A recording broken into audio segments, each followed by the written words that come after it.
যে ডিমের ঝোল রেডি হয়ে গেছে। একটাতে ধরেনি, তাই দুটো জায়গায় রাখতে হয়েছে। হ্যাঁ, আর এখানে আলু কেটে নিয়েছি, মাছে নুন হলুদ মাখিয়েছি। এখানে মাছ ভাজা চলছে, মাছের কালিয়া করব।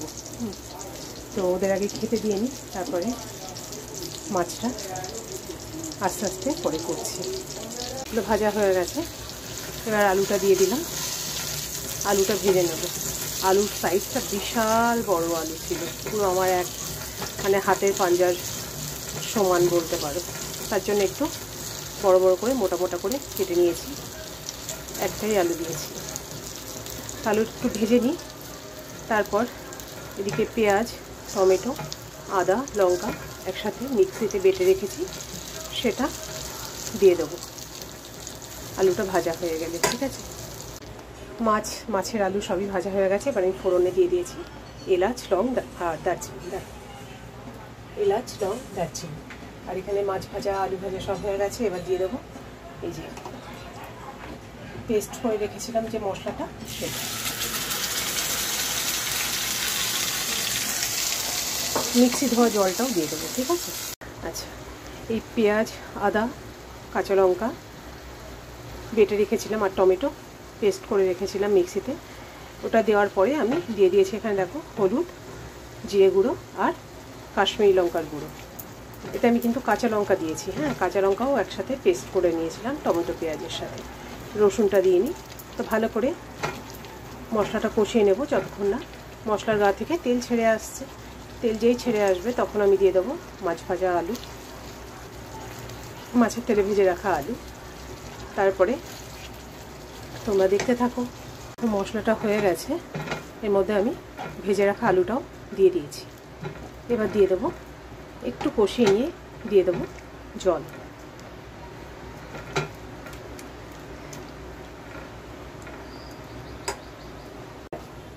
জলও দিয়ে দিয়েছি আর দিয়ে দিয়েছি একটু চিনি, যেহেতু কালিয়া একটু মিষ্টি মিষ্টি হবে, খুব মিষ্টি নয়, সামান্য।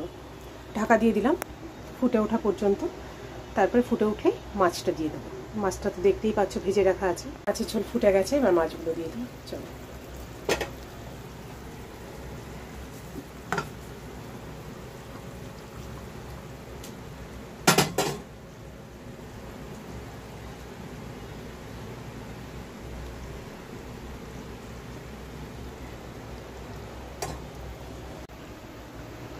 রান্না করতে করতে না এই ভুলটা আমার মাঝে মাঝেই হচ্ছে। তবে একটা দিকে পাচ্ছ, যেহেতু আমার টেস্ট করে দেখার একটা অভ্যাস আছে নুন মিষ্টি ঠিক হয়েছে কিনা, তো সেই জন্য বেঁচে যাই আর কি। তো দেখো, আজকে সমস্ত মশলা, চিনি সবই দেওয়া হয়ে গেছিলো, শুধু দিনই লবণটা লাস্টে দিলাম। হ্যাঁ, তো মাছের ঝোলও দেখো ফুটে গেছে আর গরম মশলার গুঁড়োও একটু দিয়ে দিয়েছি। হ্যাঁ, দেখো রান্না হয়েই এসছে মাছের ঝোলটা। এবার আর 5-7 মিনিট পরেই নামিয়ে নেব। তার জন্য ভাবলাম গরম মশলাটাও দিয়ে দিই। ওদের খাওয়া হয়ে গেছে, বাবা ছেলের। আমি দেখলাম মাছের ঝোলটাকে রান্না করিনি, না হলে না খেয়ে দিয়ে উঠে তারপরে কোনো কিছু ইচ্ছা করে না। তো যাই হোক, বাসন টাসন সব মাজা টাজা হয়ে গেছে, সমস্ত কিছু কমপ্লিট। এবার মাছের ঝোলটা হয়ে গেলে আমি খেতে বসবো।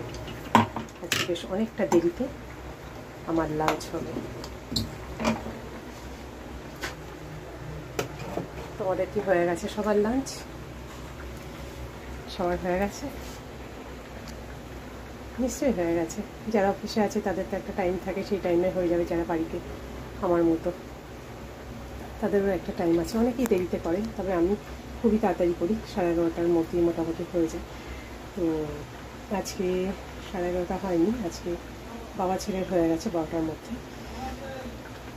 আমি দেখলাম মাছের ঝোলটা করে নিই, না হলে না পরে আর ইচ্ছা করে না। আর এক সময় একদমই ভালো লাগে না। তারপরে ফেসবুকের যা চাপ, মানে সত্যি। তো যাই হোক, দেখে নিয়েছো মাছের ঝোল কেমন হয়েছে জানিও। ভালো থেকো সবাই। কাতলা মাছের কালিয়াটা হয়ে গেছে দেখো।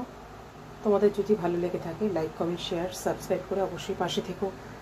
এইভাবে আমার মতো একবার করে দেখো, রসুন ছাড়া। আদা, পেঁয়াজ, জিরে, ধনেটা আমি দিইনি, শুধু জিরে গুঁড়ো দিয়েছি, আদা পেঁয়াজ দিয়েছি। হ্যাঁ, তো যদি ভালো লেগে থাকে তাহলে পাশে থেকো আর একটু শেয়ার করে দিও। সবাই ভালো থেকো।